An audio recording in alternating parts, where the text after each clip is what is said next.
नाजरीन, इस वक्त एक अहम खबर तेलंगाना से जुड़ी हुई सामने आ रही है। नागर कर्नूल पावर प्लांट में धमाका और आतिशबाजी।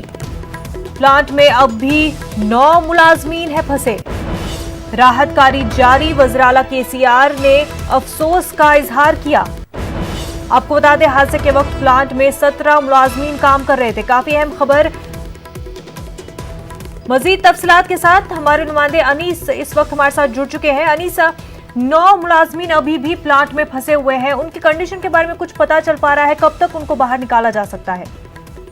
जी मुनव्वा, मैं पहले इस पावर प्लांट के महल वकूफ के बारे में बताना चाहूंगा जी। इसका लोकेशन कुछ इस तरह है कि ये दरियाए कृष्णा पर बनाया गया है। श्रीशैलम प्रोजेक्ट के लेफ्ट में जो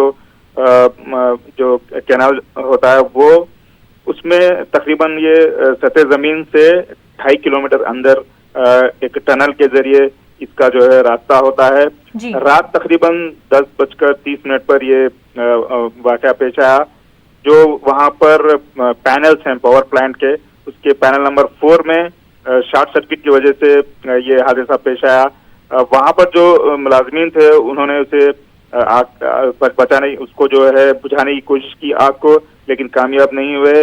बहुत बड़ा धमाका हुआ और उसके बाद ही जो है वहां पर बिजली मुनक़ता कर दी गई। तो एक तरह से वहां पूरा इलाका अंधेरा हो गया। वहां पर सिर्फ आग ही आग दिखाई दे रही थी। लेकिन अभी फिलहाल सूरत हाल ये है, आग पर मुकम्मल काबू पाया जा चुका है। लेकिन जो धुआं है वो पूरी तरह जो है टनल में भरा हुआ है। तो जो अंदर जो 9 इंजीनियर्स वहां पर जो काम कर रहे थे वो वहां पर फंसे हुए हैं। जो इंतजाम किए गए हैं उनको बचाने के लिए काफी मुश्किलात का सामना है, क्योंकि धुआं इतना कसीफ है कि वहां पर जो अमला है जो फायर डिपार्टमेंट का, वो वहां अंदर जाने से कासिर है। एनडीआरएफ की मदद तलब की गई है, वो भी वहां पर पहुंच चुके हैं और ये समझा जा रहा है कि 1 घंटे के बाद सूरत हाल जो है वो वाजे हो जाएगी, क्योंकि धुआं भी जो है पूरी तरीके से वहां से निकल जाएगा। लेकिन अभी इत्तलात ये हैं कि 9 इंजीनियर्स वहां पर अभी तक अंदर फंसे हुए हैं। बिल्कुल अनीस, 9 मुलाजमीन अभी भी फंसे हुए हैं। लगातार कोशिश की जा रही है कि जल्द अज जल्द उनको निकाला जा सके। बेहद शुक्रिया अनीस आपका।